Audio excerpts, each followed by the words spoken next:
So how was school? Fucking terrible! Welcome to the Beardies Banter podcast, where we'll discuss everything gaming. So sit on back and listen up. Get your headphones ready, we're gonna discuss video games, it's gonna be fun. A winning time for everyone. Wow!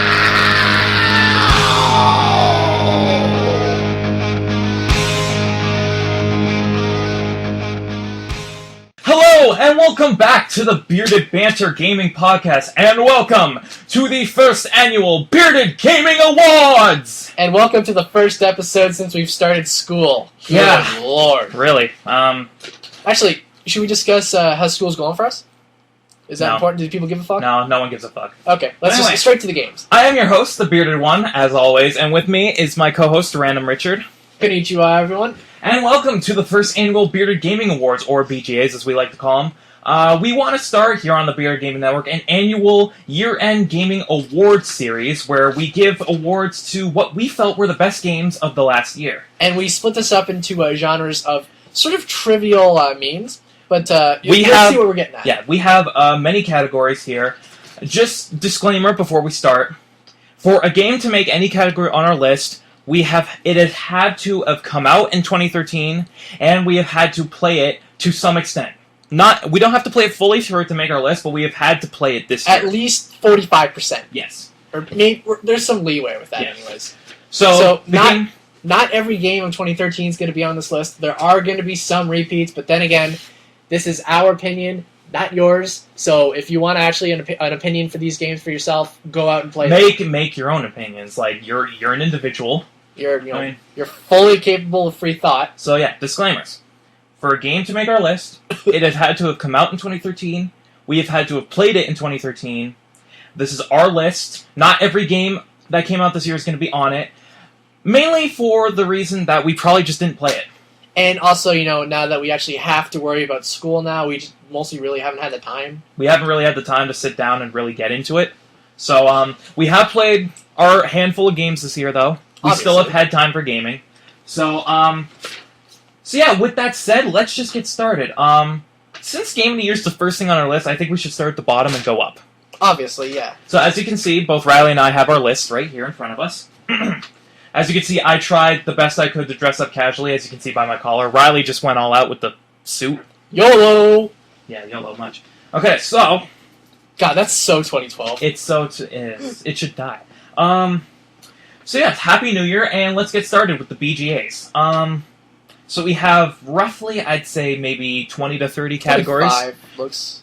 So let's just start with Best Action Adventure Game of the Year. Riley, what did you pick for that? Well, Best Action Adventure Game. This is going to be a game that comes up quite a bit in the series, but I think it's a fair tie between GTA 5 and Lego Marvel Avengers. That was my pick. Lego Marvel Superheroes. But yeah, whatever. I cannot get the name right. Also, another disclaimer. We should probably explain why they made the list when we, reveal them. So, Riley, why did these games make your list? Well, GTA 5 made the list because, I think it just completely revolutionized. I mean, it's debatable. I think it did really good on how Rockstar handles a whole open-world action-adventure title. It did such a good job. It made the series feel different with the whole three-character and the heist setup. And it just felt so different compared to, Los Santos is so beautiful. Oh my god, that's it. Like, a big problem I have with Liberty City and GTA 4 is still everything looked the same. It's like New York and Chicago. Yeah. It looks like shit. It was really, once you get the layout of the land in GTA 4, it's really all just the same stuff. It's New York. Los Santos, on the other hand, is extremely varied. You have, nice city to ghettos to desert to open fields to mountains, forests, vineyards, ocean, beach, oceans. Yeah, beach. It's pretty varied, and Lego Marvel Marvel. Wow, fuck, I can't talk. Marvel Avengers Superheroes of Lego. We'll just call it that. Fuck, I can't talk. Marvel Lego Adventure Superheroes of Ultimate. Fuck it, we'll just call it that. But anyway, I think that game honestly did really good for me because, I'm a big fan of the Lego games, and after Lego Batman came out last year... After Lego Batman, Batman 2, I was sold. That I game was sold. completely changed how the game's played. It's obviously still the traditional, you do the level and, you build stuff and you destroy things. When in doubt, destroy a box right next to you. But this game, it took a little step further and it made New York City. Like, obviously not a complete recreated New York City. It's just sort of a really, really scaled down version of Manhattan. But it was still a lot of fun, and I had a lot of fun playing it, and I hope it goes really well. I was so tempted to buy it when it came out, but I'm like, wait for a price drop. Trust me, it's worth it. I know it's worth it. I'm like, I can't spend so much money. But yeah, from what I played of Lego Marvel, definitely a fantastic game. When I heard what it was doing, like it was doing the whole open world thing that Lego Batman 2 did, but with Marvel superheroes in New York, I was sold. I was sold because 1, Thor, 2, Spider-Man, 3, any Spider-Man's the best character to play. Any flying character, really. Now, do you remember the Spider-Man games for the PS2, Spider-Man 2? Oh my fucking... You can just play Spider-Man swinging around New York all you want. And you get him early on in the game, too. So. Yeah, he's like one of the first characters. Yeah. But, yeah, that's what I want. So, yeah, those are Riley's picks. My pick for Best Action Adventure, GTA 5.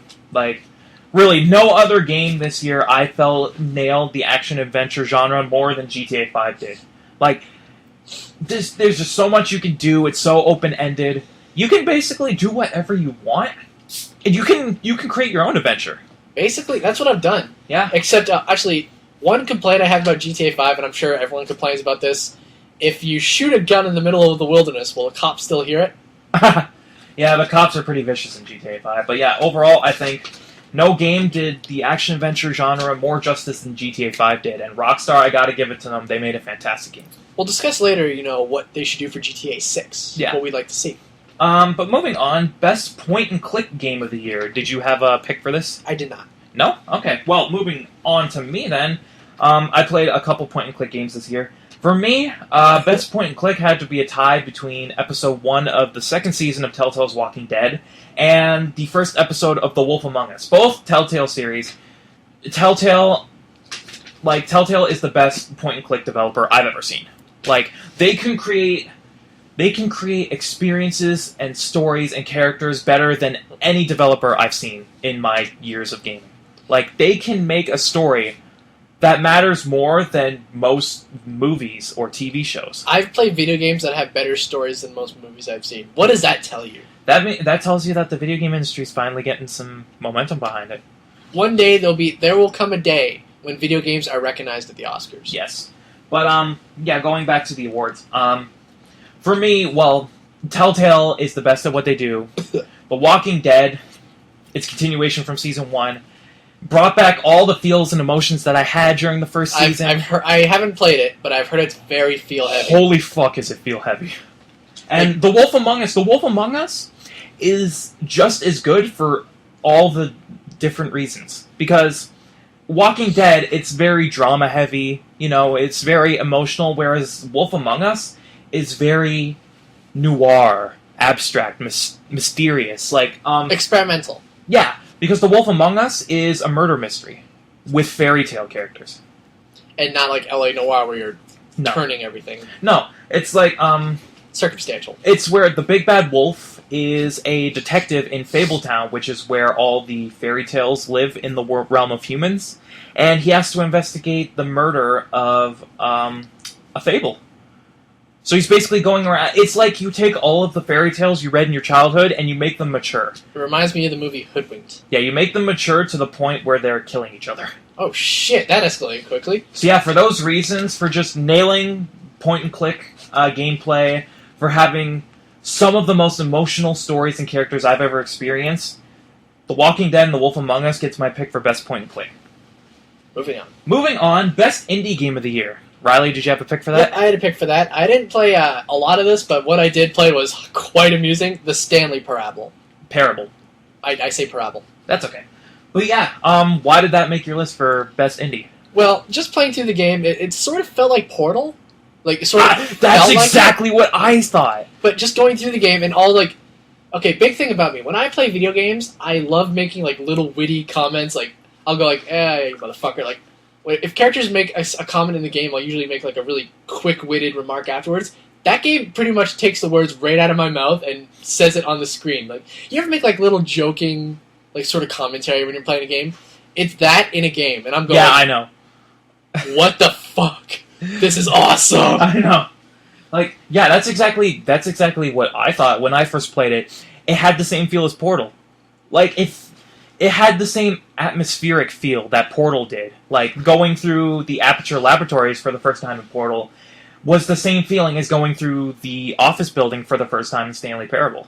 Like, it just had that same feel. And for an indie developer, that's incredibly impressive to pull off. That's awesome, but there's one achievement in the game that's pretty much made that it changes and it's impossible to get all the time. You've probably heard of it. Probably, yeah. And I forget exactly what it is because it's been a little while, but it'll come back to me. Yeah. Either way, moving on. But yeah, so that's Riley's pick. My pick for best indie game of the year. I'm not sure if you've heard of it, but it's such a hipster thing to say. I know. Damn it. But yeah, this came out actually in February on Steam, and it just came out in November for Xbox Live, which is where I played it, and I could not put it down. The Bridge. I've definitely not heard of that. Yeah, well, The Bridge is a very interesting indie puzzle game. It's so hard to explain. Remember how I showed you Fez, and that was an indie puzzler? This is like the next Fez. Okay. Except a different mechanic. Whereas Fez, you were on a 2D plane and you had to flip the planes using 3D. The Bridge, it's so hard to explain. It's completely 2D, but it manipulates physics and gravity to solve puzzles.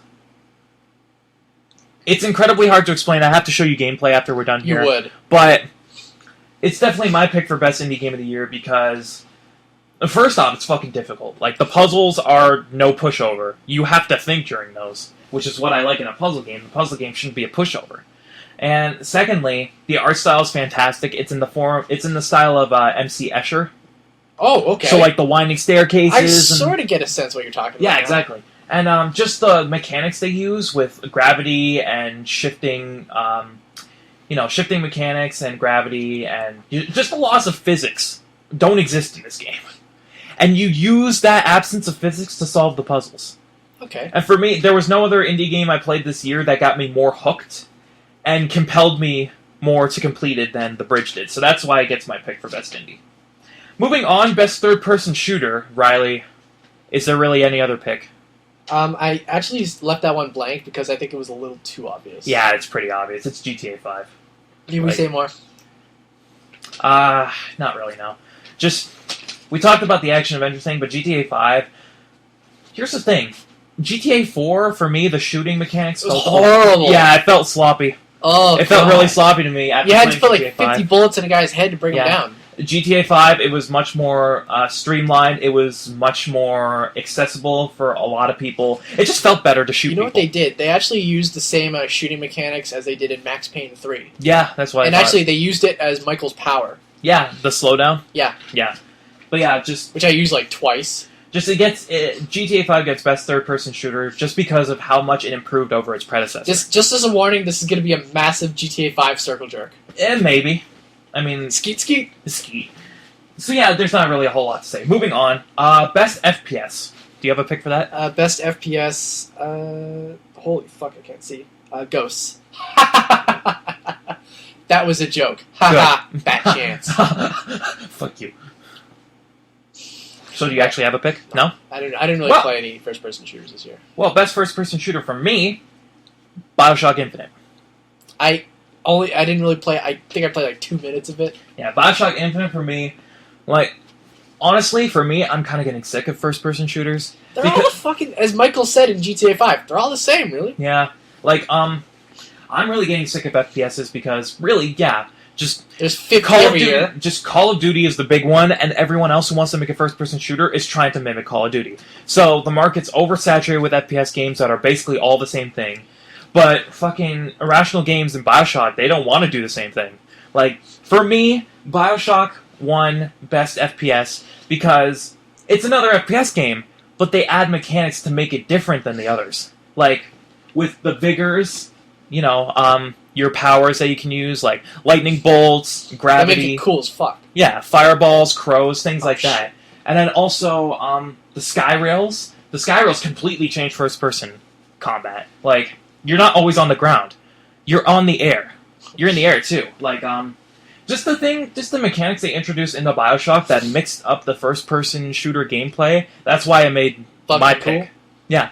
Like, when I get a chance, I'll definitely play that. Yeah. Like, the vigors with the powers, it added more strategy to most combat than just shooting things, because you had powers, too, that you could use. Because here's most shooter games. Is this thing broken? On yours it is. But yeah, and then the sky rails, where you're not always on the ground, but it's sort of like a roller coaster track around the entire landscape that you can take. Sky rails. Yeah, it's like just the things they introduced.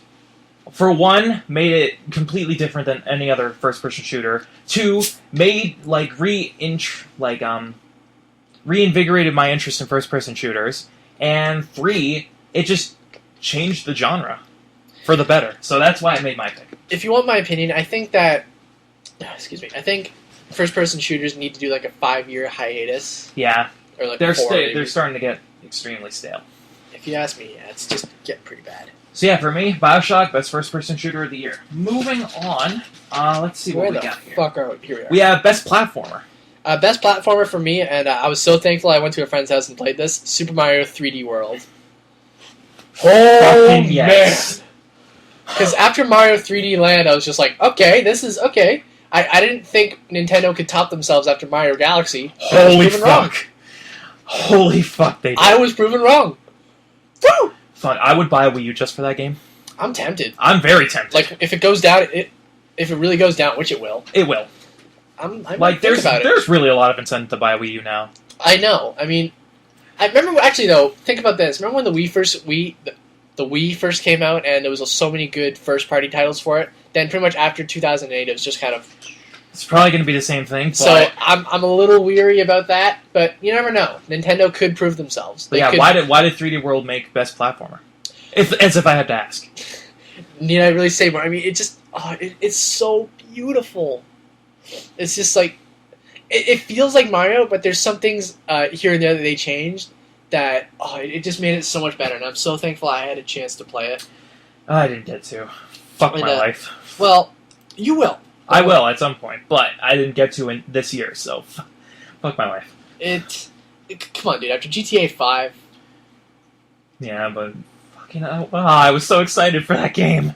Dude, I was shitting fucking Cat Mario. Fucking Cat Mario. And plus, man. especially me, because I'm a real big cat person. Yeah. So yeah.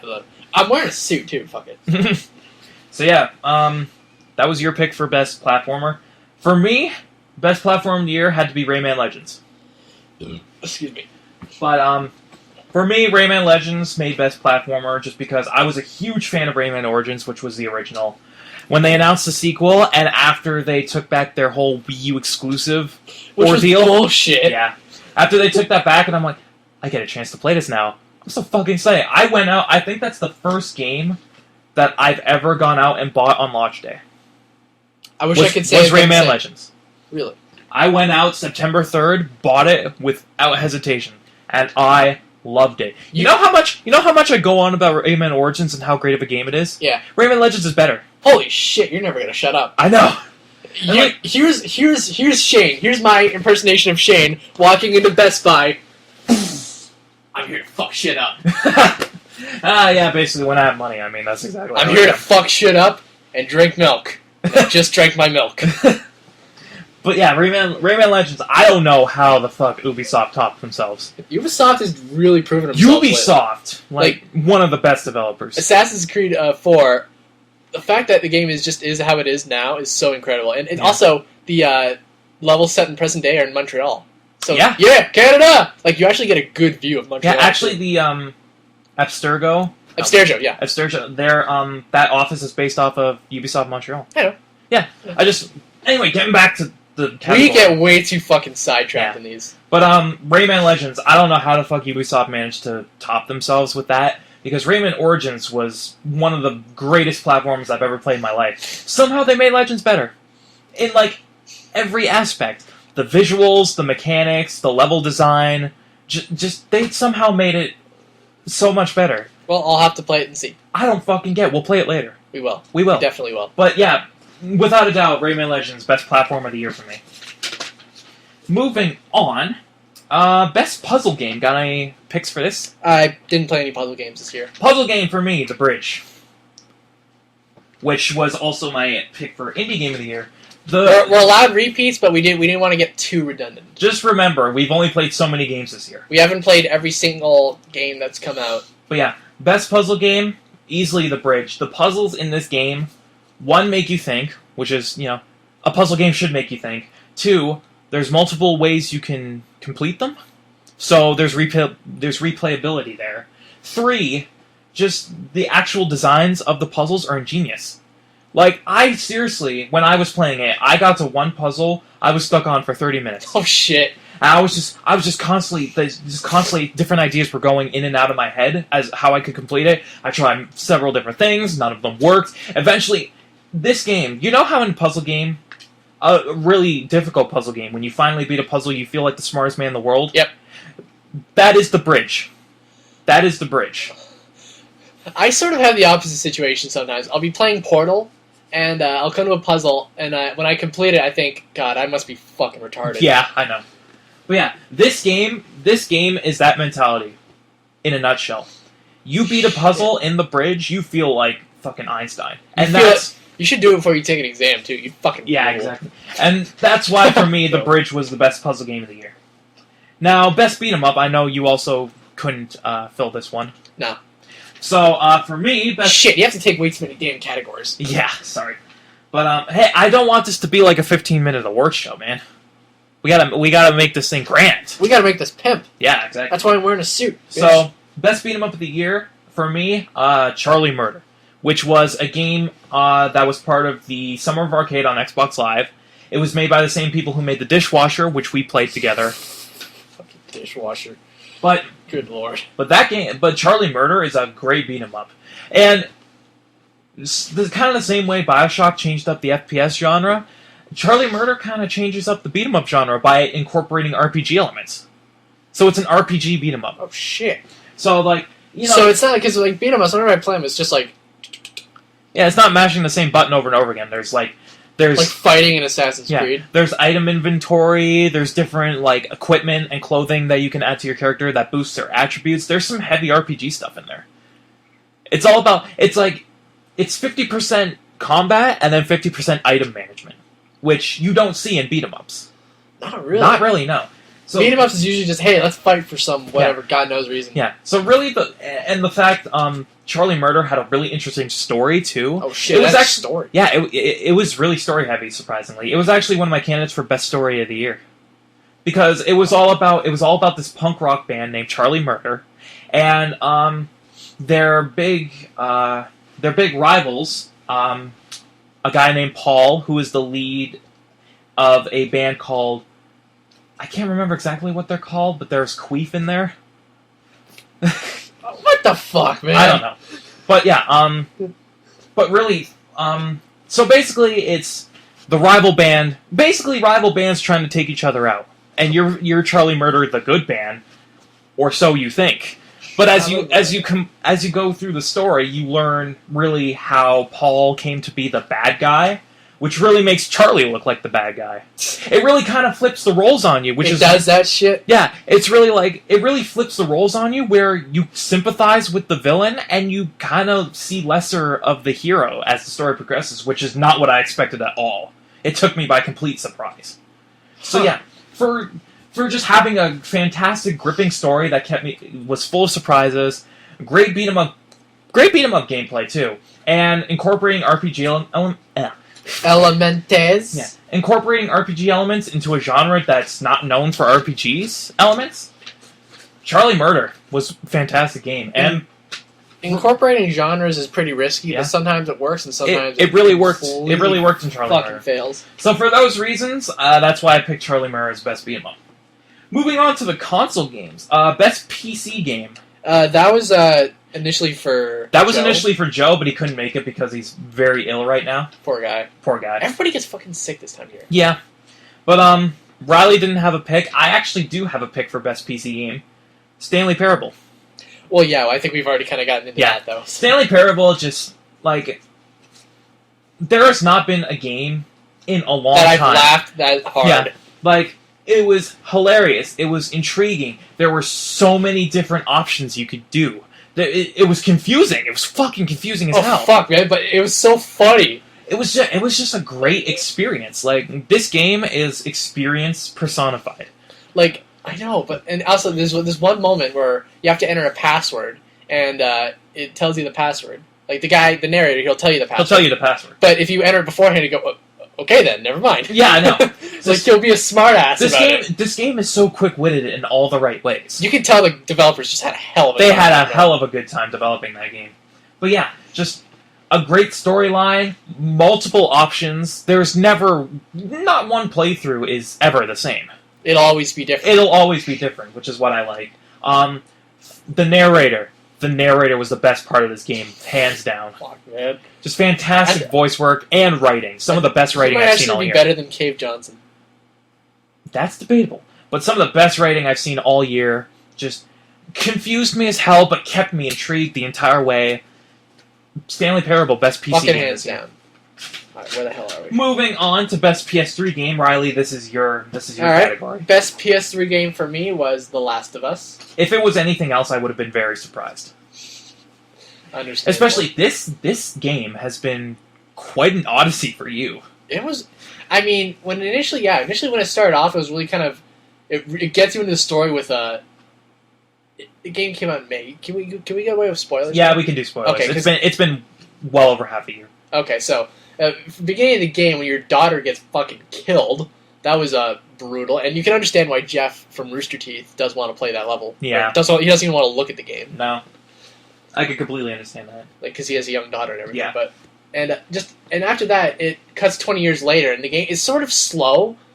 So I have played it I did start playing it yesterday because I do have a PS3 now. Very slow at the beginning. It's definitely one of those games that builds up as it goes. Once you get into Philadelphia, actually, once you leave Boston, it gets pretty freaking hardcore. Yeah, and it's just such a good game because typically Naughty Dog has always been sort of like the lighthearted comedy sort of games. Like even Uncharted was sort of tongue in cheek at times. Yeah, Drake was very wise. Drake was being a smartass. Yeah, Drake was a wise ass. This game was different. Like there was only one moment in the game where I was like actually laughing, and I don't think you've gotten to it yet. I haven't gotten very far. But there's one moment in the game when you get out of Boston that's just it's so like wrong but funny. But you'll know what I mean. But yeah, this game it's not. I wouldn't say it's dark. It's just it really shows humanity's shit. Yeah, that's the best way I can describe. Like Naughty Dog's gone into like dark territories before, nowhere near as much as the No, this game is like almost depressing sometimes. Yeah, I can tell it's going to be a feel fest. Oh, it will be. It will be. Like if your sister cried at the beginning, she cried in the first 10 minutes. Right when Sarah died, tears. Oh god. Well, that's like sort of I don't want to spoil anything, but definitely it's a feel fest. You're right. It's definitely a feel fest. But yeah, that's my pick for a best PS3 game. And seeing as how I just got my PS3, I can't answer that category. But here's my category: the best Xbox game, GTA 5. I'm sorry. What about an exclusive? Was there any real good Xbox exclusives this year? None that I played. So I had to go with GTA 5. Alright, fuck it. Just the things they can... Just not talking about like the actual gameplay at all, but the things they can do on this generation of consoles, just mind-boggling. Like, really. Did we really have to go to a next generation? Did we really? I think we could have milked a couple more years out of you ask me. Yeah, we really could have stayed at least another 2 years in this generation. I think GTA 5 was like a perfect title to end the 7th. Definitely. Yeah, 7th generation. Yep. For me, it just showed everything that the Xbox had to offer, and then going out with a bang. That's what it is. So, best Xbox game, GTA 5, hands down. However, my pick for Game of the Year may surprise you. But we'll get to that when we get to that. Moving on past the genre categories, we're moving on to some of the more unique categories. Most disappointing game of the year. Did you have a pick for this? I did, actually, and it was one game I tried it out at a buddy's house. Just saying right now, I could not answer this because I didn't really... No game I played this year really disappointed me. It didn't really disappoint me in terms of expectations. So, Riley, this is all you. You know how the new Star Trek movie came out this summer? Yes. That I never got a chance to see. Into Darkness? Yeah, I never got a chance to see that. But Me neither. And there was a Star Trek game that came out, not tied into the movie, but sort of. Oh, God. I'll call 911. Give me 1 second. But anyway, and there was a game called, I think it's just called Star Trek. I don't fucking remember. It came out this year. That's all I know. And I played it, and I'd say a good 17 minutes in, I felt like committing genocide. It's great when games can do that. Yeah. Like, not good genocide like GTA or, okay, I just suppressed a really inappropriate joke there, so I'm making progress. We're moving forward as a society. I suppressed a very inappropriate... Because I know people are probably... not that I give a fuck about offending people. Welcome to the Bearded Gaming Network. I don't give the slightest fuck about offending people, so I just kind of say what's on my mind. YOLO! But I'm making progress. I'm suppressing really bad jokes. Yeah. Which normally I would say. Anyway, going on with the Star Trek game. Just Why was it disappointing? Think of a turd in a video game. It's like that. Oh, great. Like, just the controls are awful. The gameplay was fucking atrocious. It's just like... They couldn't decide a genre to save their life. Like, do I want to make this an RPG? Do I want to make this a shooter? Fucking no. Let's just mishmash it all and give it up. People will buy it anyways. YOLO. That's... Excuse me. That I played it, and I'd say 12 minutes in, I haven't not been as angry as I ever been in my life. 17 minutes in, I fucking shut the game off, and I never went back to my friend's house since. Kidding. He's a good guy. But that's okay, though. So, yeah. That's my pick for bad game. That was most disappointing game. Yeah, most whatever. What the fuck ever. Most disappointing games. Most disappointing. I assume your worst game of the year is going to be the same thing. Yeah. Anyway, I couldn't answer that, so moving on. Most disappointing genre of the year. This is a category that we awarded to the genre of gaming that really was just lacking in the last year. I would say... I didn't actually put anything... I didn't put anything for this, but I would probably say first-person shooters now, that I really think about it. Because, like, there's only... I haven't really seen... Like, I haven't played Battlefield 4, but I've heard very, very mixed stuff about it. Like, the kind of people who really love the game are the kind of people who just sit around playing video games all day. The kind of people who hate the games, hated the game, are like the kind of people who, you know, they're sort of like just, you know, gamers. They're nothing more than that. But I haven't actually played it, but that and Ghosts were like the two big first-person shooters coming out this year. Yeah, everything. Well, and Bioshock. But you didn't play Bioshock, so that's... No. It's on my list, though. It's on my list. But yeah, I kind of have to agree with you there. Like, other than the big names... A couple of years ago, there was like 300 first-person shooters coming. Now there was like... It's just a trickle now. Yeah, and everything that has come out that isn't COD or Battlefield is just trying to be that. Shit. Other than Bioshock. But yeah, I kind of have to agree with you on there. Not my pick, but I definitely see where you're coming from. My pick for most disappointing genre had to be survival horror.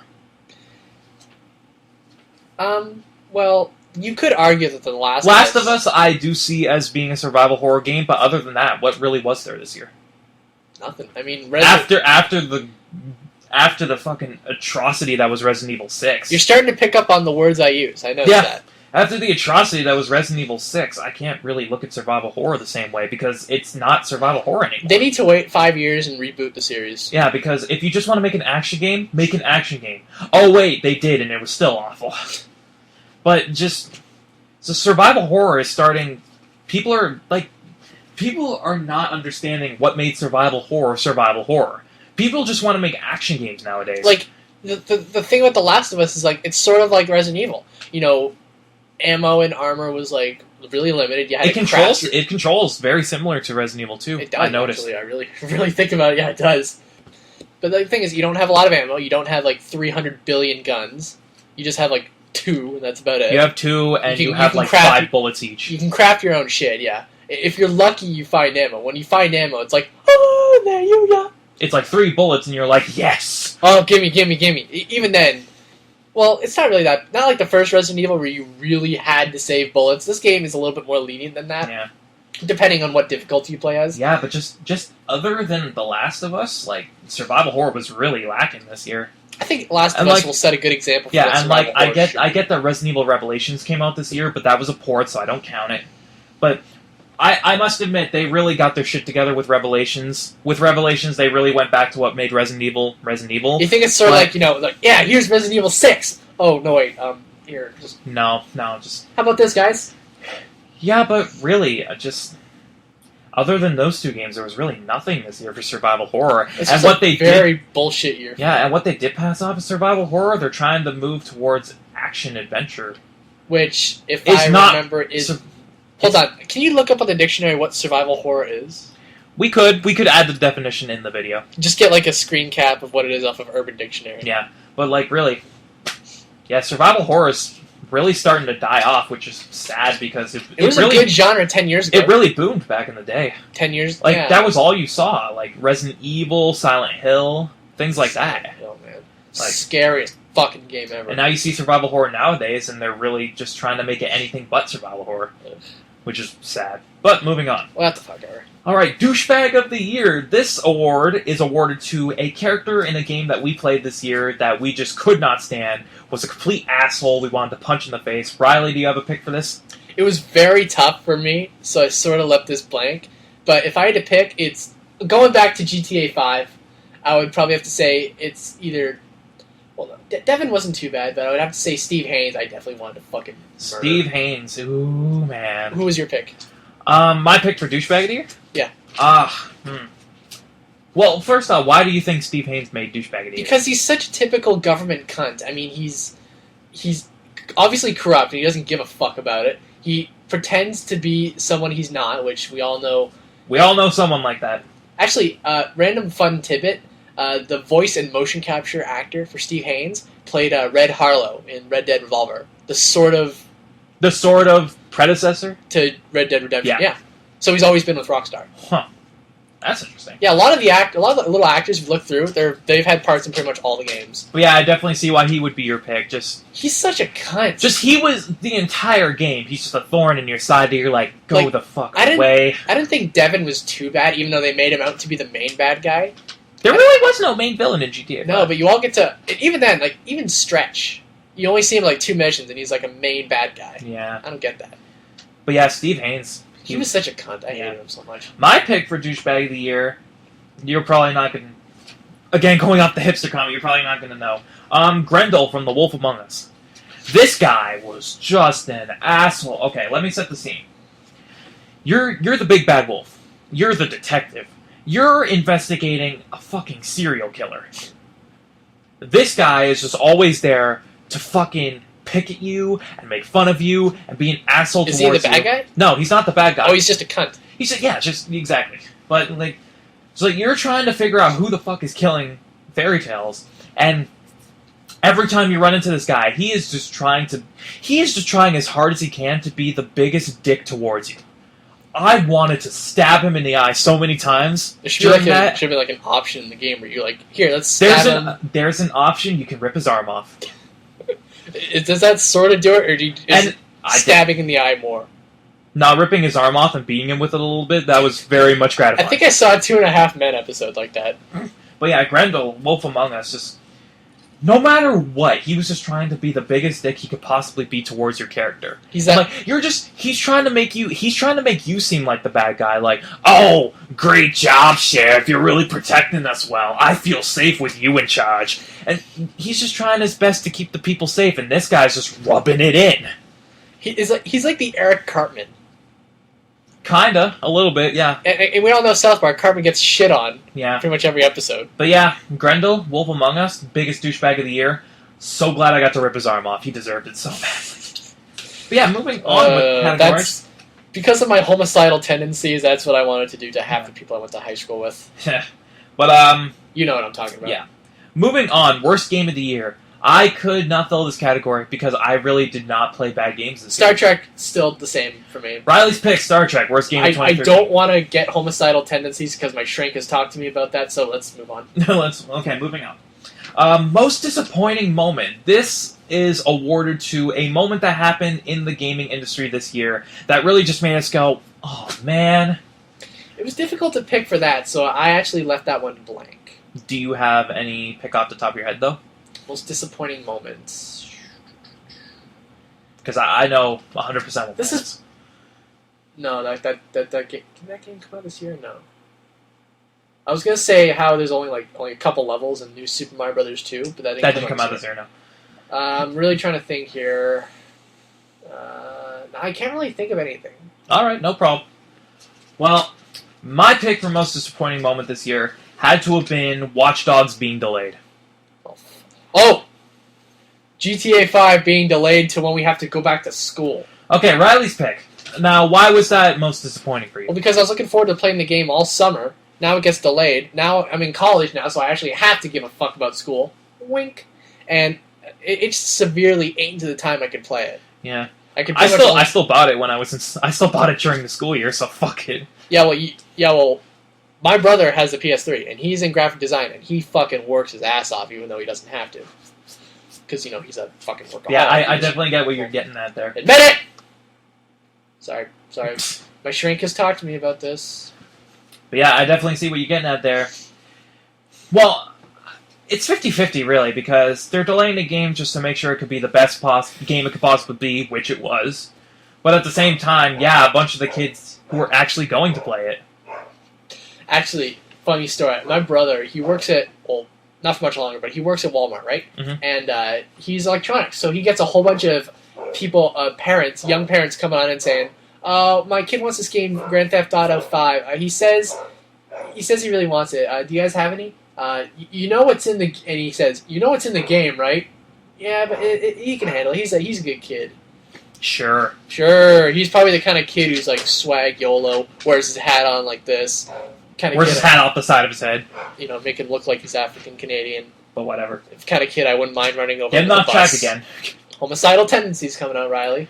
But yeah, Riley's most disappointing moment: GTA 5 being delayed. Mine, Watch Dogs being delayed. I can definitely say I'm pissed about that too. Yes, because this game was supposed to come out mid-November. Roughly. Perfect timing, actually. Good Christmas timing. Good Christmas timing. The semester was going to be over. I would have had time to play it over the holidays. Perfect timing. A month before it came out, they delayed it. I mean, now it's coming out in April, which is sort of good for us. It's good for us, too, because the school year is going to be over by then. So, good timing with that, Ubisoft, but it still doesn't change the fact that my game of the year, if it came out this year and I got to play it, it probably would have made my pick for game of the year. Probably. It doesn't change the fact that you delayed my game of the year to next year, which will probably be my pick for game of the year 2014. But come a couple months, we're not even going to be worrying about that. It was still a very disappointing moment because it was also one of my most anticipated of the year. Oh, I was looking forward to play this game nonstop because of how original it is. It's just something fresh, You've never seen anything like it. It's you may not get this reference, but it's Edward Snowden, the game. Do you know who he is? Yeah, I get it. Okay, you don't. You know, all right. But yeah, it still doesn't change the fact that this was the most disappointing moment of the year in gaming for me. Just the fact that this was probably going to be my game of the year for 2013, the fact that it got delayed, the fact that I can't play it for another 4 months, it's just disappointing overall. Just fuck off, man. But if the delay is to make the game better, I'm all for it. It's as Shigeru Miyamoto said, a rushed game is bad forever, but a delayed game is eventually good. Yes. But even then, how long was fucking Duke Nukem delayed? 15 years. And was that good? I liked it. It's debatable. It's very debatable. But I liked it. I guess it all just matters on if you like the game or not. There's some games I love that people fucking hate, and there's some games I hate that people fucking love. Yeah. But yeah, Watch Dogs, most disappointing moment. Moving on. Most nostalgic game of the year. Riley, what was your pick? I'm going to have to say DuckTales. Not my pick, but I definitely see where you're getting at there. Now, why was it nostalgic for you? Well, because that's a game I've definitely played. I actually played it on the NES when I was younger. I can't say that I have. I played it for 5 minutes. I played it on emulators recently and stuff like that, and I have to say, it's a really good sort of zeitgeist to the 80s. Yeah. So, it represents the 80s when DuckTales was popular and Disney was... although Disney's getting better now, it was really in its heyday back then. Oh, man. Yeah. They really know how to play with our nostalgia bones. Yeah, so we're talking about DuckTales Remastered. Yeah, DuckTales Remastered. Yeah. What the fuck ever. Same thing. But yeah, that was definitely a game I really enjoyed, and it was... It just brought back memories, didn't it? In a way, yeah. I mean, I didn't play it as much as my brothers did back when they were younger. Because you gotta remember, my brothers are 10 years older than me. So they really remember that a lot more than I would ever do. But, yeah. Most nostalgic game for me had to be Retro City Rampage. And you played it. It was just... It's like, take GTA. The first couple from You like take the PlayStation. the original GTAs and you make them 8-bit. And then you take a bunch of references from all sorts of different gaming things across all eras of gaming, put it all in the game. It's just fantastic. Like, playing the game, it really made me remember, like, the old school era of gaming. It brought me back to my Nintendo days. With all the so many references. Shout out to the NES. Yeah. And just like the graphic style, the sound effects, all the different characters you meet, everything is a reference to something from way back in like the old school era of gaming, which is what I loved about the game. So yeah, that's why I made most nostalgic game for me. Moving on, most satisfying moment of the year in gaming. Riley, what was your pick? This almost doesn't count, but I'm gonna say it anyways. Turning off the system after playing Star Trek. It's very much. Does that count? It very much counts. Okay. Because like if you actually play the game, and I've seen a lot of shit about that. You watch two best friends play that game. Holy shit, the things they run into. That just. Before I get homicidal tendencies again, let's just Let's just move on. Move on. Most satisfying moment of the year for me was GTA 5's ending, Option C. Oh fuck yeah! Oh Yeah, that was that loud. that was kind of loud. But yeah, just GTA 5's ending, just Because perfect climax. absolutely, it's actually the first ending where they go and They do something. Can I spoilers? Yeah, spoiler. Okay. It's been out for a couple months. Okay. I love how initially the spoiler time was a year. Now it's half a year. Now it's a couple months. Yeah. What's next? Day after it comes out. And like playing like that last mission ties it up so perfectly, and it's actually the canon ending Yeah, it is. because like we can get away with spoiling option A and B, right? Yeah. A and B. Either option A, you kill Trevor or you kill Michael. which they're actually really depressing. They are very depressing. Especially since you grow such an attachment to these characters, you don't want to see anyone die, so you have to pick Option C. Yeah. Actually, in option C, Franklin was supposed to die and replace him with Lamar. Oh, fuck no. Oh, fuck no. I know. Lamar's too, he's a good guy. I actually like him as a character, but playing as him, it'd be going like from John to Jack. Yeah, it would. But yeah, Option C for GTA 5's ending just wrapped the story of the game up so perfectly. It was the exact opposite of an anticlimax. It like nothing fell flat in that ending. Everything was wrapped up perfectly. Closure, satisfaction, just you basically your entire Basically, your entire stable of main characters come together and they actually go out and take care of all the problems they've had in the game. which is yeah, because typically they handle it like sort of on and off towards the end of the game. And like especially like the problems they're dealing with and the people that are just thorns in their side. It's just like fuck it, let's do it all now. Yeah, you want to see them, get what's coming to them, And they do. Oh my god. So yeah, for me that was the most satisfying moment in a game this year. I liked pushing again spoilers. I loved pushing Devin's car.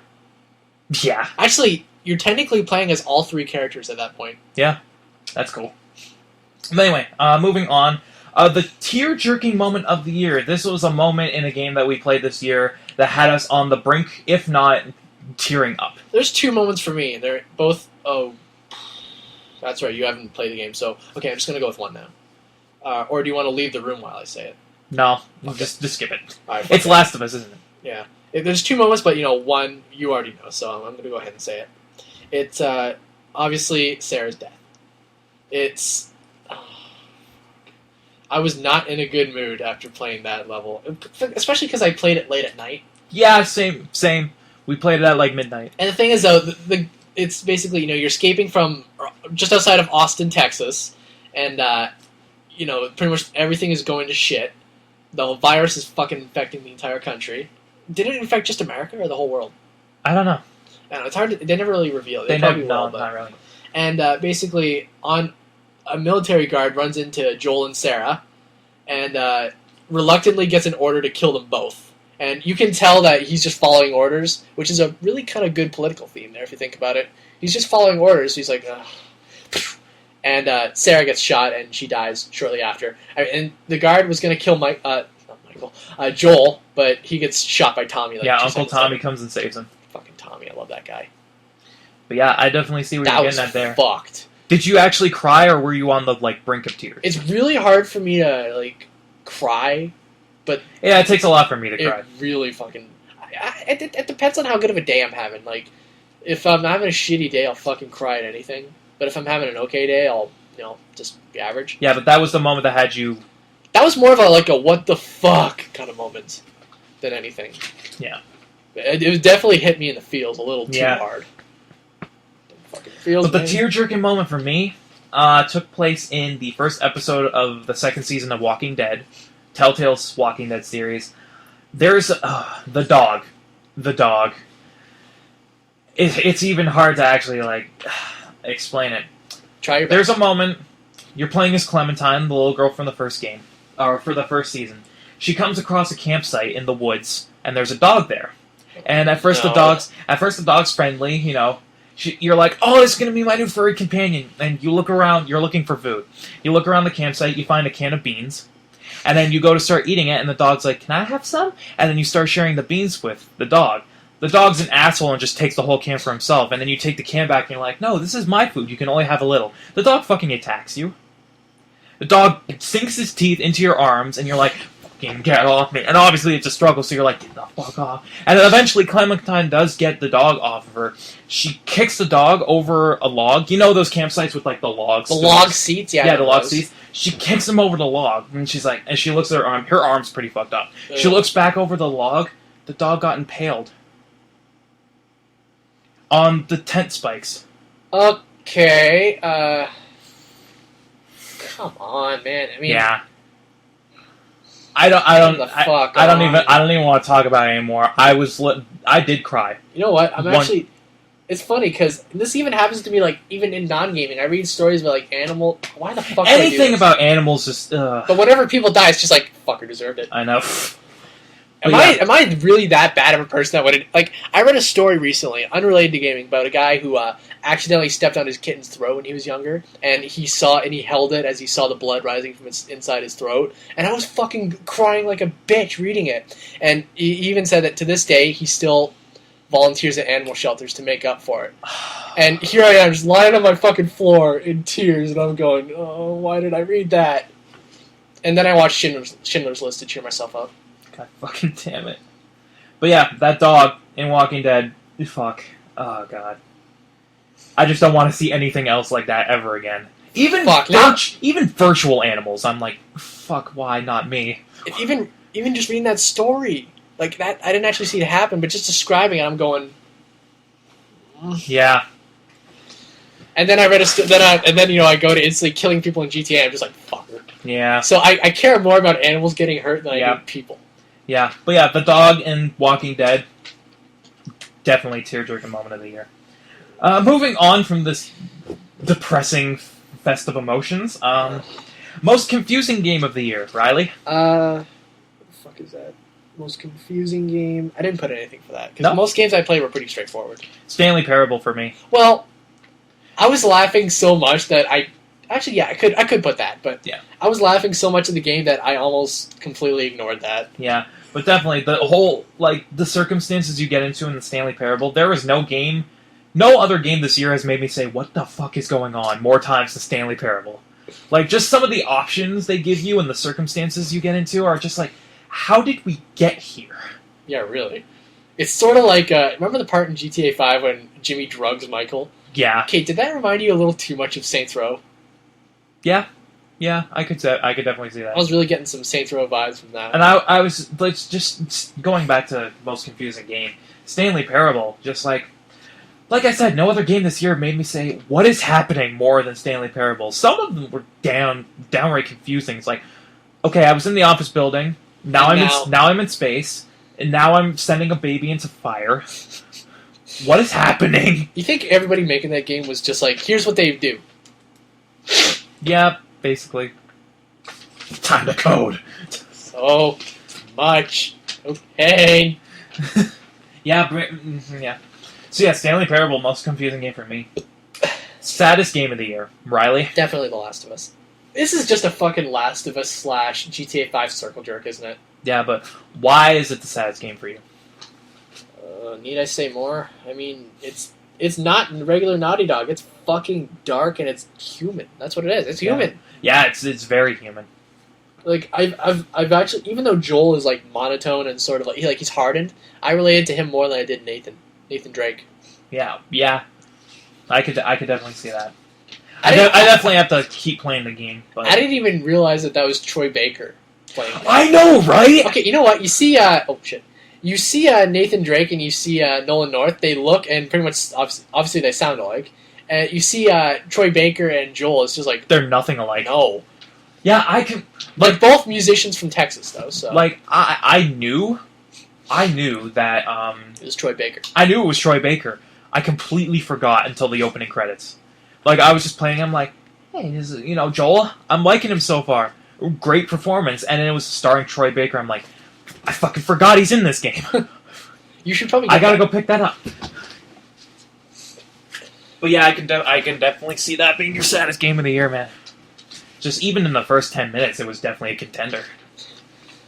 I hear ya. But saddest game for me, episode 1 of season 2 of Walking Dead. Like not only because of the dog. There's a lot of things that factor into it being the saddest game. Just the dog. The fact that Clementine's alone. It's really like, I feel this season's going to be a coming-of-age story for Clementine. Those are always good. I like those kind of movies. I feel it's going to be a coming-of-age story for her just because of, spoilers for season 1, just because of the fact that Lee died, and that she's basically on her own. She has to grow up in this, a world sort of riddled like by zombies. Yeah, exactly. Like she has to grow up in a world gone to shit. Which is not fun. So I see this being a coming-of-age story, but just so many sad things. The dog, Clementine trying to fix her wounds from the dog, that entire... Okay, I don't think this is spoilers, but there's one scene in...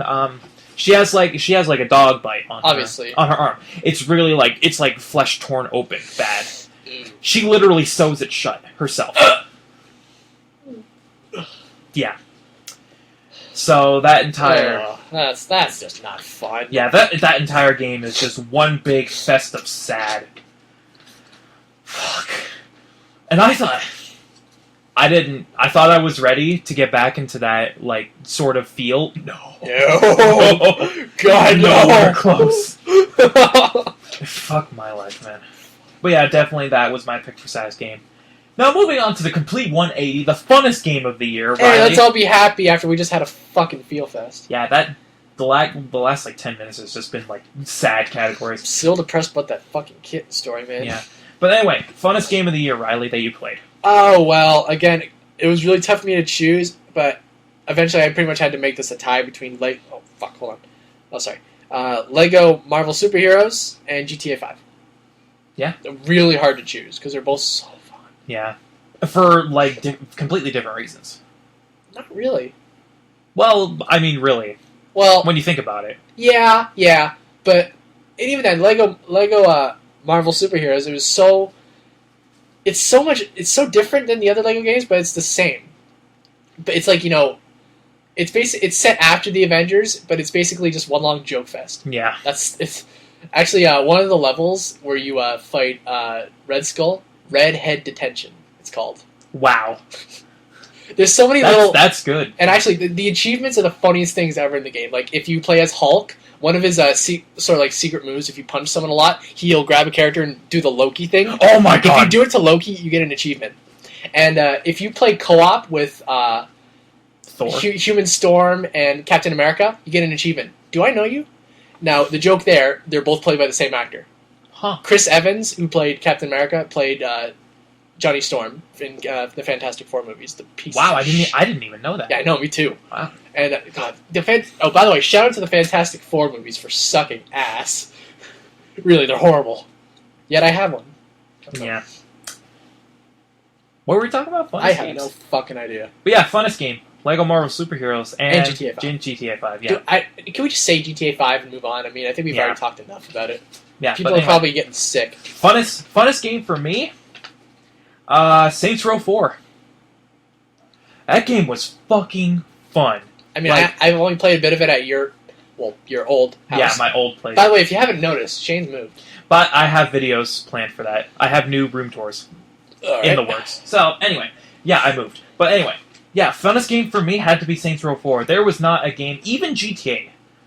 Even GTA could not be the amount of fun I had playing Saints Row 4. This game is just fun for the sake of having fun. It's just... it shows. It's GTA 5 mixed with fuck it YOLO. It's basically you take any open world game and you take... Basically you take any open world game and then you take all the superhero games that have been made in the past few years, take all the powers from the main characters, and just go nuts. And if that isn't what fun is, If that does not sound is. fun to you, you are a soulless bitch. But yeah, just go play The Last of Us. Feel at home. Just running around Steelport, jumping as high as the Hulk, just flying around, collecting fucking data clusters. Holy shit! It brought me back to my Crackdown days. I collected all of them. I'm like on the verge of 100%ing that game. I just need to complete all the challenges. But yeah. Just having all the superpowers, going around fucking shit up, running super fast, jumping super high, collecting data clusters. It's seriously like every superhero game I've ever played mixed into one, but it's better. So, I don't think for a long time I'll have as much fun in a game that I did in Saints Row 4. So that easily is the funnest game of the year for me. Moving on, best HD remake. Riley? Didn't we already do this? No, we did not. Okay, well... My pick is DuckTales. DuckTales Remastered. Yep, same with me. DuckTales Remastered. This game, I've heard a lot of polarizing things about it. Typically, HD remakes are really iffy. But really, I feel that DuckTales Remastered is everything that an HD remake should be. It keeps the original essence of the original game It's gotta alive. feel the same. Yeah. It feels the same as the original game while adding new modern day things. Like, it completely reworked visuals, completely hand-drawn sprites, voice acting, the game has a story, a script, and it brings back all the original DuckTales voice actors, which is a really nice touch. Just like the humor in the game Most of them great. are still doing voice acting to this day. Yeah, which is awesome. But yeah, just DuckTales Remastered is just everything an HD remake should be.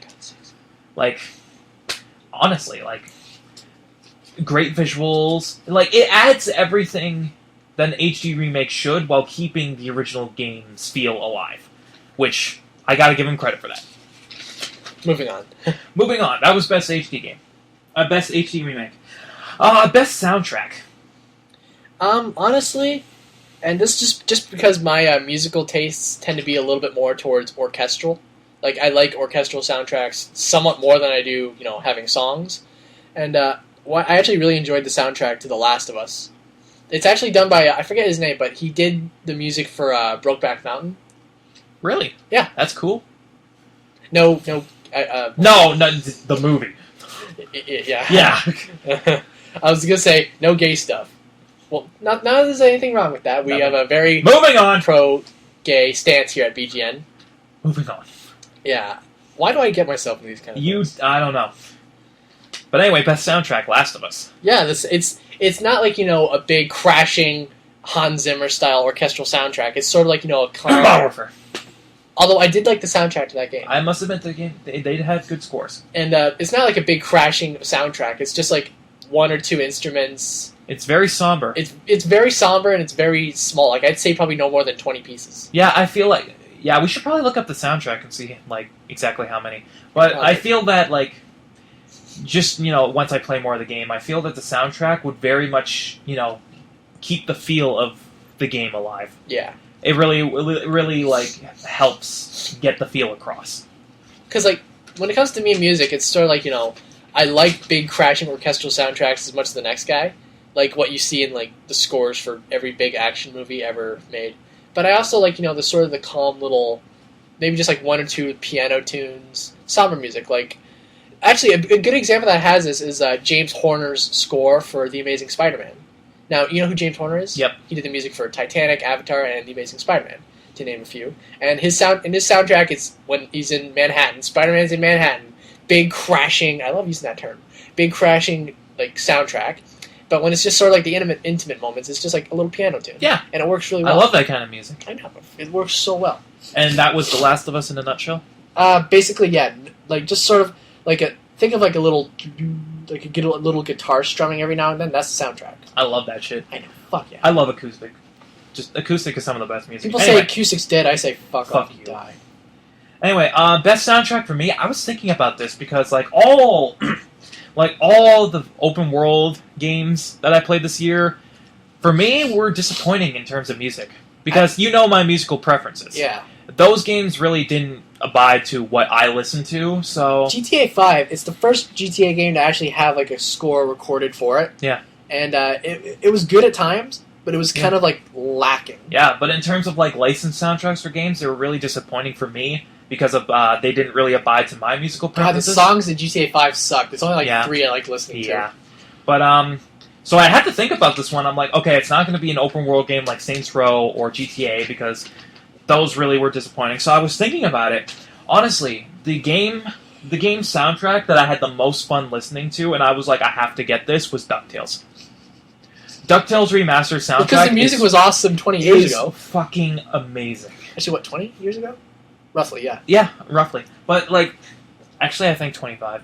Somewhere around. What the fuck ever. But anyway, like, DuckTales Remastered soundtrack, holy shit. I know, man. I don't think there was a game that came out this year with a soundtrack that I was most, like, pumped to get on my iPod. Like... I'll have to download that holy later. Shit, man. Like, the Amazon theme alone makes the soundtrack. The new Amazon theme alone is why I got the soundtrack. And as I was playing through the game, each level with their remixed themes, just like, fucking great. Well... And my favorite tracks, and what really sold me on making this the best soundtrack of the year, were the Amazon theme and the Moon theme. Those alone made this the best soundtrack of the year for me. Oh, so, like, awesome. Just really, the DuckTales music is just the perfect music you can just sit down to and have a listen. And have a wank. It may be. One thing I have to say about remixing soundtracks, one thing I like to see one thing I see a lot of game companies doing, and this pisses me off, is that they'll take a classic soundtrack from like the Nintendo or Super Nintendo days, they'll add like electronic sounds to it. Yeah. Like, what the fuck? Can we get it? It's a remix. Make it... Just play it with regular instruments, not a keyboard. Yeah. But anyway, DuckTales, easily best soundtrack of the year for me. Best DLC. You did not have a pick for this. For me, this was another category I really had to think about, because I played actually a lot of DLC this year. You're definitely a lot more into DLC than I am. There was a lot of DLC I played this year. I played Episode 1 of Burial at Sea for Bioshock Infinite. I played the 2 major story DLCs for Borderlands 2 that came out this year, Sir Hamlock's Big Game Hunt and Tiny Tina's Assault on Dragon Keep. I played the 3 mini DLCs or Headhunter packs for Borderlands 2. I played both of the DLCs for Saints Row 4 this year. GTA 5 didn't really have DLC. They're coming out, though. Yeah, they're coming out, but it really didn't have DLC. But yeah, I played a lot of DLC this year, and I really had to like just start eliminating things. And to me, it came down to the best DLC I had played this year had to have been Tiny Tina's Assault on Dragon Keep for Borderlands 2. Which is surprising that I picked this, because at first I really wasn't into it. But it's sort of like you with The Last of Us. Yeah, it was one of those things where I started off and I'm like, this really isn't that special, because a lot of the environments in the actual game are sort of similar, so obviously they're trying for a medieval theme with this DLC, because the whole concept is that the Vault Hunters are playing a game of Bunkers and Badasses, which is their version of Dungeons and Dragons. And you're basically playing out their game in that world. So they're going for like the fantasy medieval theme, but really a lot of the environments in the original game were sort of similar. Like a lot of the rocky environments, volcanic environments, things like that. Shit, so at first I wasn't really getting into it that much. I'm like, this really is kind of similar to the actual game in some places. I don't see really what's special about it. And I kept playing it. I played through, and by the end of it, I really enjoyed it. And honestly, I was thinking about it, comparing it to all the other DLC I played this year. Sir Hammerlock was just disappointing. It was really the worst. I heard not a lot of good things. It was really the weakest of the Borderlands DLC. Oh, Lord. The Headhunter packs, they were only like an hour or two each, and they were good for what they were, but still, they were only an hour each. So DLC needs to be... I'd say there should be a limit for DLC. It has to be at least half as long... Wow, I can't talk. Half as long as the original game. That's just maybe a little short. There's some leeway, but don't make it a fucking hour. Yeah. But, yeah, so I was thinking, Sir Hamlock was just disappointing. The 3 Headhunter packs, while good, they really didn't hold up to a lot of the other ones. Burial at Sea Episode 1 was okay. Like, it was good, and I liked what they were trying to go for it, but it's just Jack. I liked what they were trying to go for it, but really, I really didn't get into it as much as I did other DLCs. And the 2 Saints Row 4 DLCs that I played this year were good, but again, they were only like an hour or two. So, yeah. So really, it came down to Tiny Tina, which, I'll admit, was the best DLC of the year for me, because while I was not really a fan when I started, it did get better. It did get better over time, so I gotta give it that. You always got to give a game a chance, although there's a certain point where if it's just too bad, you're just like... Star Trek.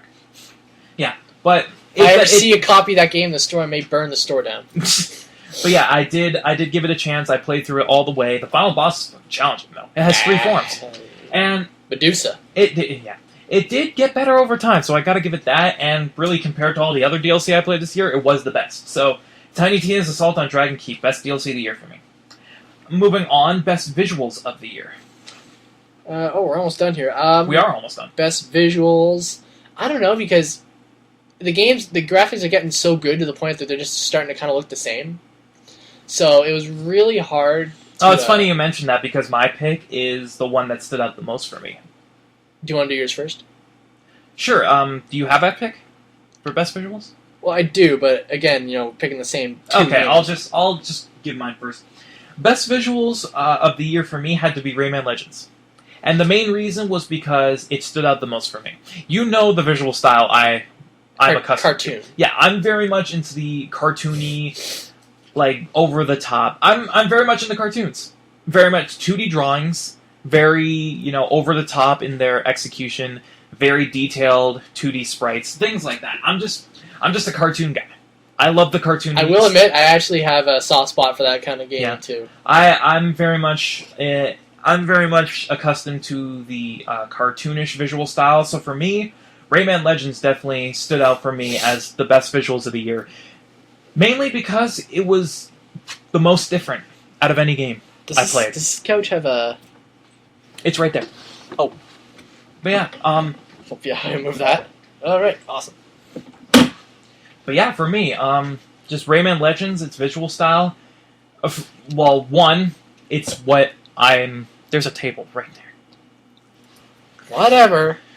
But yeah, Rayman Legends, best visuals of the year for me, because one, it's most suited to what I'm into, in terms of the cartoonish style. It's my favorite visual style. 2, its visual style stood out most from any other game I played this year. And 3, it looked better than its predecessor. Like I said, they somehow made the game overall better. They made the visuals better too. That's quite a challenge. Way more detailed. So, I gotta give best visuals to Rayman Legends. What about you? Well, shit. I would probably have to... Wow. I'm getting old here. I'm wearing a suit. Best visuals, I chose GTA 5 again. And I chose GTA 5 again, trying to do the Forrest Gump. And it looks so beautiful. Like, you're in Los Santos, you can see Mount Chiliad. Yeah. Even though it's like, how many miles away from you? Yeah. I was very tempted to put that, but just Rayman Legends really, spoke to me more. Right. But yeah, definitely GTA 5. I think more games need to go cel-shaded. Yeah. Definitely it's GTA 5 was a really underrated style. GTA 5 was definitely a huge contender, though. Oh, it was a gorgeous game. Like, and even then, you're on top of Mount Chiliad, you can see the buildings. Like, obviously, there's kind of shadows at that distance, but you can still see them nonetheless. Yeah, GTA 5 is the perfect example of, like... GTA 5 alone proves that we did not have to go to a new generation just yet. I strongly believe that we could have had, like, another 2, maybe 3 years. Yeah. Oh, well. But anyway, best visuals out of the way. Let's move on to best story in a game we played this year. Riley? Best story?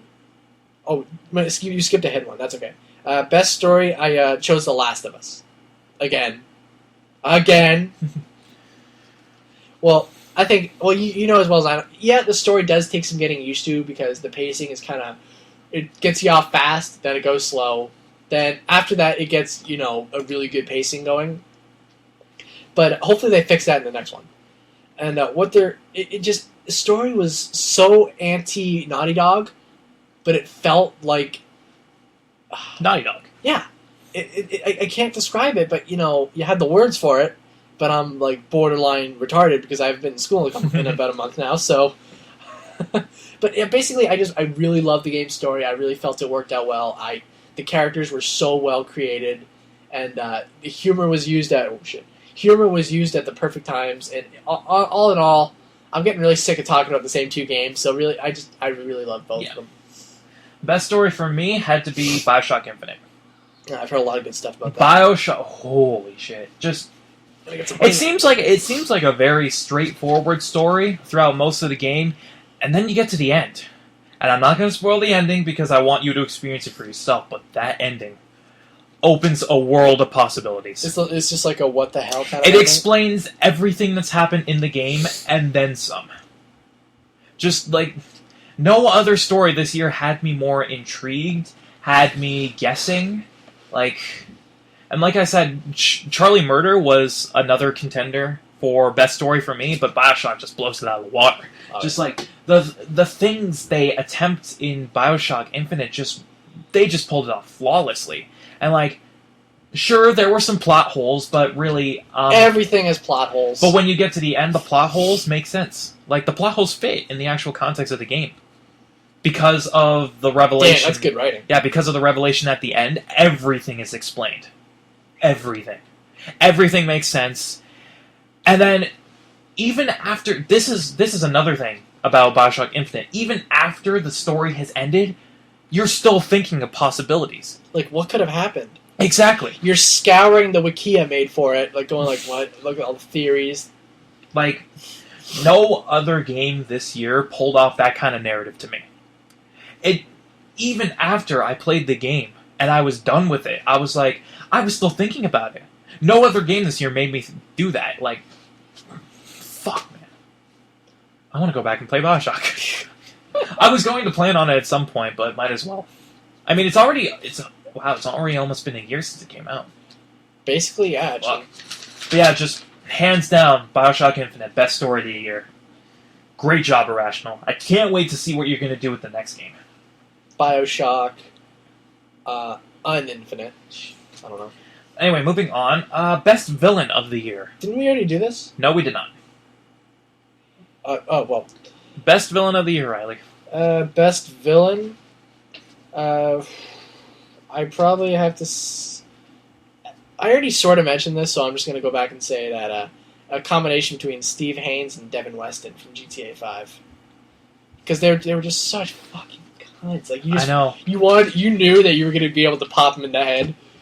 Yeah, they played the role of the villain rather well. Oh, God. In a game where there was never really one main villain declared. You could argue that even Trevor was the villain. Yeah, really. And you played as him.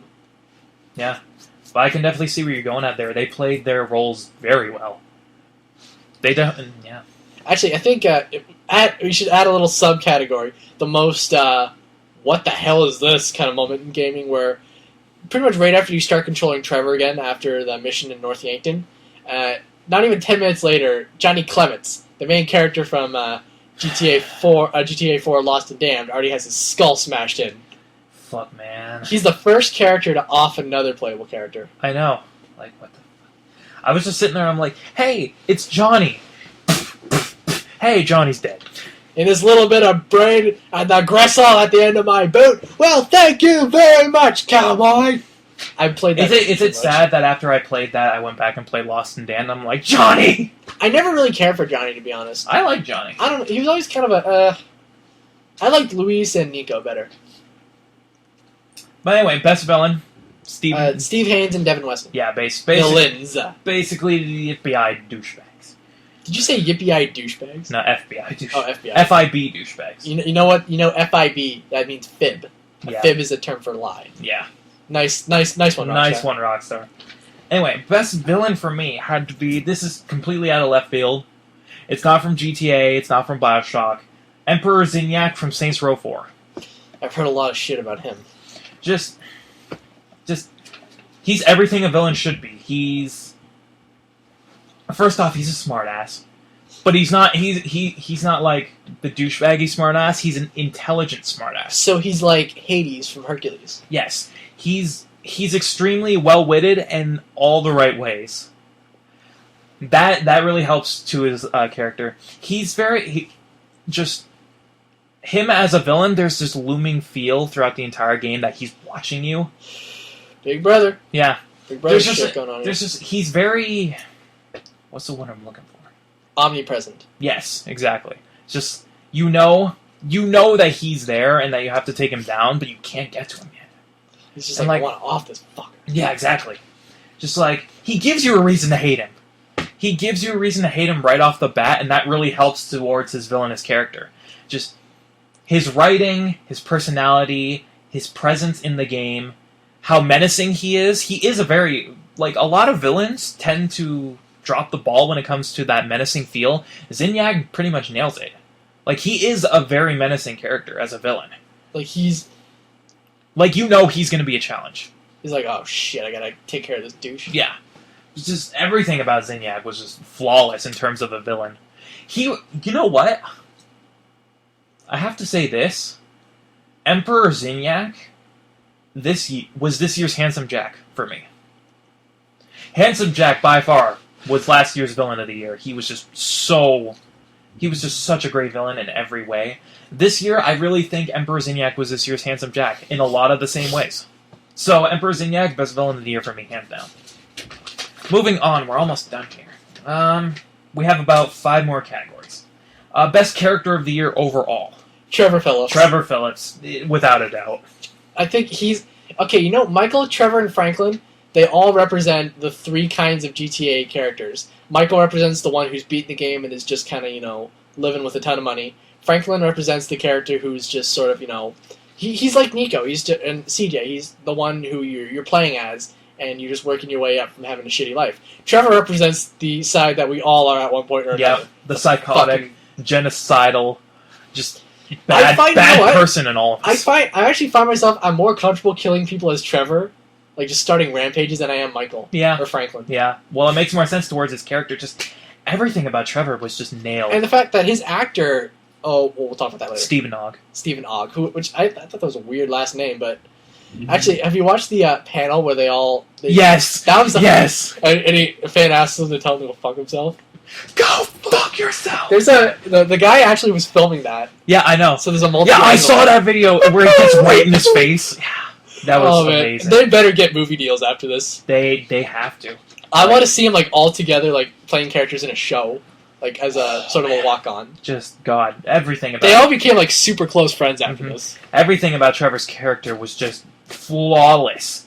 Just his writing, his personality, his backstory, his mental state. The fact that he's Canadian. Yeah, the fact that he's oh, God. Okay, I think him and Rob Ford have single-handedly screwed up Canada's image.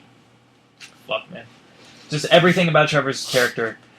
Trevor is character of the year. I don't think there's going to be a character in a long time that will beat Trevor. Rockstar is going to be difficult to top Trevor.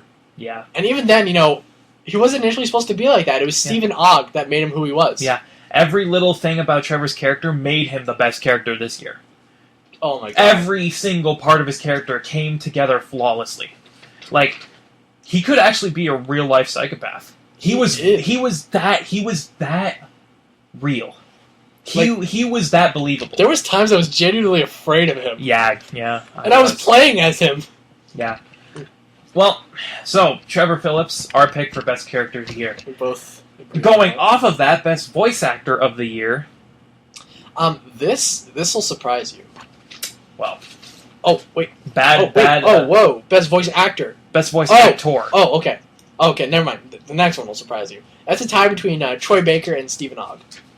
For me, Stephen Ogg, all the way. And, I don't know, Troy Baker, with the roles he did and how he performed as Joel in The Last of Us, it was really tough for me to choose. I have to say that. Well, from what I have played of The Last of Us, his performance is very well done. It gets better. Oh, I believe you. Even in the first hour of the game, his Troy Baker's performance as Joel, holy shit. And think about it, Troy Baker has played 4 main characters this year. Basically, he played Booker DeWitt in BioShock. He played Joel in The Last of Us. He was the boss of the Saints in Saints Row 4, and he was the Joker in Batman: Arkham Origins, which we did not play this year. No, I have not had it. We never even got it. No, me neither. Actually, surprisingly, my brother asked for it, but we never got it. Yeah, might get it next year. This year. So your picks for voice actor of the year? Voice actor was Troy Baker and Stephen Ogg. For me, Stephen Ogg. Just Stephen Ogg just killed it as Trevor. I have not seen a performance like that in any game ever. Although, I will give it this. Not that the other characters did do a good job. I did feel Franklin was the weakest, but even then, he did have a good performance. And I'd say Ned Luke's performance as Michael was really good because Michael is actually a lot more like his character. Yeah. If you really hear about Ned Luke's backstory and how he got into it really is a lot like Michael. It is. A lot of their backstories are very much like the characters they play. Franklin, Sean Fonteno, Franklin's voice actor, actually was a criminal. Yeah. He's been on both. He was a gangbanger. He's been exactly like Franklin. Been in prison before. Yeah. He's actually the cousin of Young Melee, the voice of CJ. I thought that was so messed up.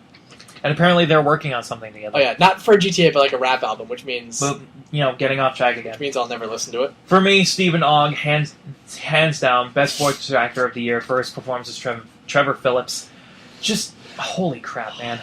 That was a film-quality performance from Stephen Ogg. He's a good fucking actor. He is a great method actor. Just... I want to meet him. Yeah, I want to give him a hug. Ugh. He might snap my neck, but I want to give him a hug. Apparently he's supposed to be like an absolute sweetheart in real life. Yeah, I know. Just, holy shit. Just, his performance as Trevor, there's nothing else like it in the game industry today. Honestly, I think that will be hands down the greatest performance of all time in a game for years to come.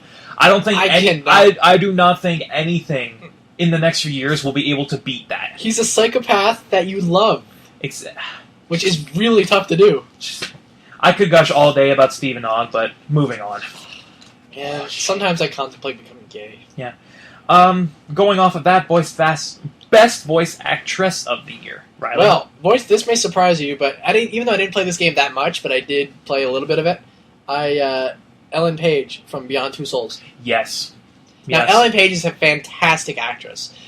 Coming back from her days as Mr. Leahy's daughter on Trailer Park Boys, which is actually where she got her start. And from Juno is one of my favorite movies. Oh, just Ellen Page is absolutely fantastic. Willem Dafoe in the game was just as good, but I felt Ellen Page just completely stole the show. Oh yeah, definitely. Again Canadian. Did you play the demo or the actual game? Demo. Yeah, same. Definitely. Her performance, even in that demo, was fantastic. Man, there was a lot of good performances this year in the games industry. Oh man, honestly, I will hold this to the day I die. Hold on, what time are we going? Oh shit, hour and 30 minutes. Hour and a half.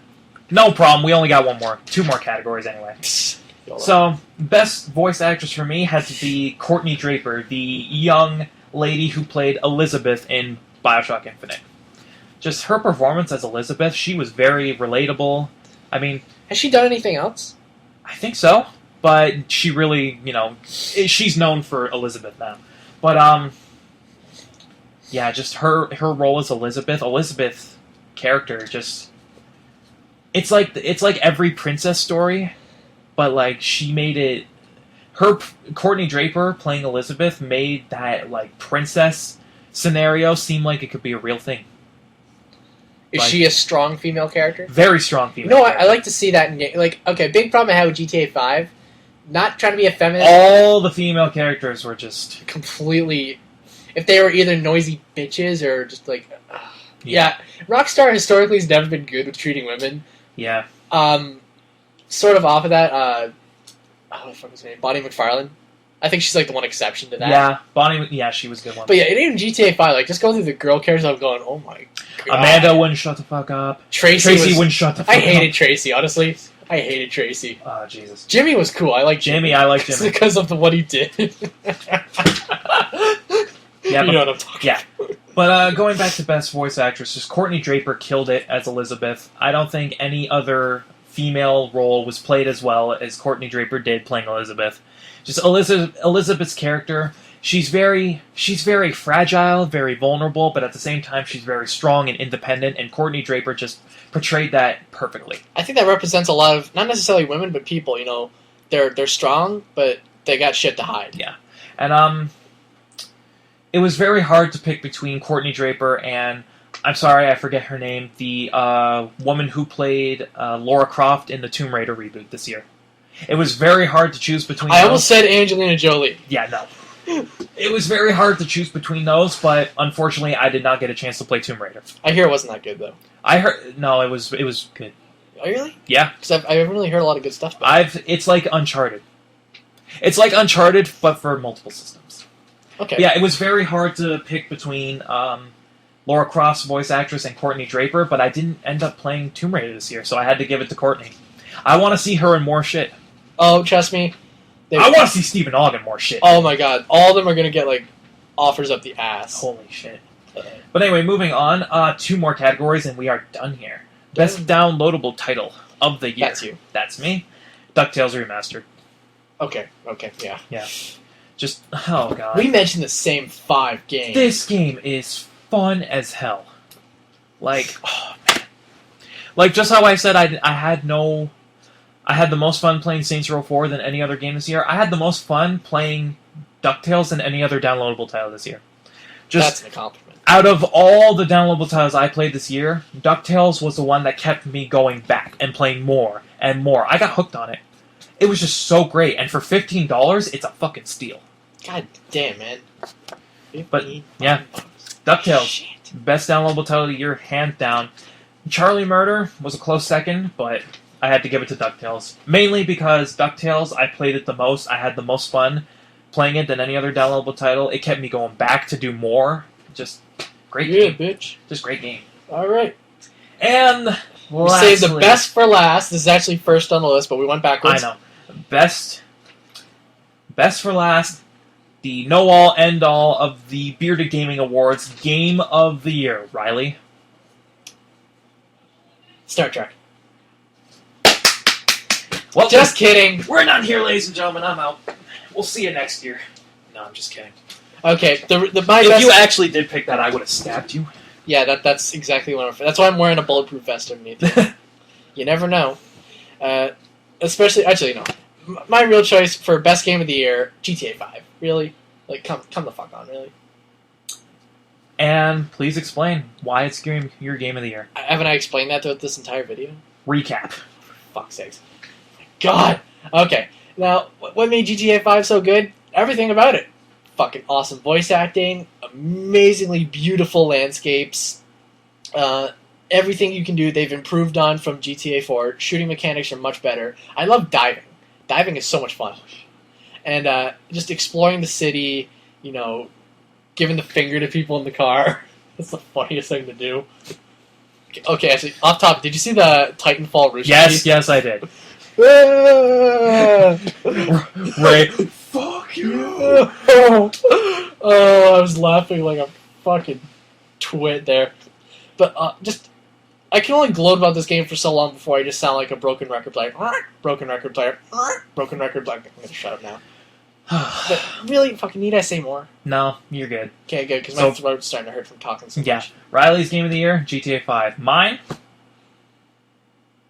Drumroll, please.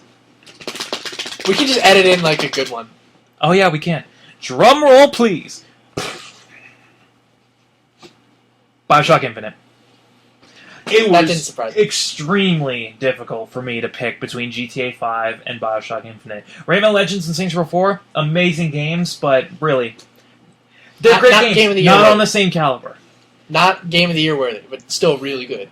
But it was just so difficult for me to pick between GTA 5 and BioShock Infinite, and really, BioShock Infinite won because of its story. And the fact that what it did to change first-person shooters. Because GTA 5, incredible game, don't get me wrong. It just always ends up being shooting galleries. So many activities to do, such a great landscape, beautiful visuals, great voice acting, great story, not as good as GTA 4's in my opinion. I like GTA 5's story better. I don't know. For me, GTA 4 was better story, but that's my opinion. But it was still a good story nonetheless. But like everything about the game is just so amazing. But BioShock Infinite, to me, it hooked me more. Like, sure, I played GTA 5 for 33 hours, but BioShock Infinite, it just, on a deeper psychological level, it hooked me more. Just because of, like, the circumstances of the plot, the character, but basically, the environment, the plot, and the twist at the end all come together to make this one of the most gripping narratives I've seen in a game. And that is one part of why it won my Game of the Year award. The other part is what it did to change up the first-person shooter genre. I mean, like I said at the beginning of the BGAs, I'm getting sick of first-person shooters, Dude, but fuck Bioshock that. Infinite, with what it did with the Vigors and the Sky Rails, changed up the first-person shooter formula enough for me to, for it to reinvigorate my interest in first-person shooters. So for those two reasons, Bioshock Infinite is my Game of the Year. And with Good that, choice. that wraps up the first annual BGAs or Bearded Gaming Awards. 2013, you can stop now. Fucker. But 2013 was an excellent year in gaming. 2014 is shaping up with the new generation of consoles to be just as good. And with all the rumored titles and all everything I'm seeing, With everything announced and everything rumored. This is Goddamn. gonna be good. I gotta say that. This year, fantastic year for gaming. Some of the greatest games I've ever played came out this year, which is saying a lot, because I played a lot of great games. But, I think this has been a good year to end the 7th generation. exactly.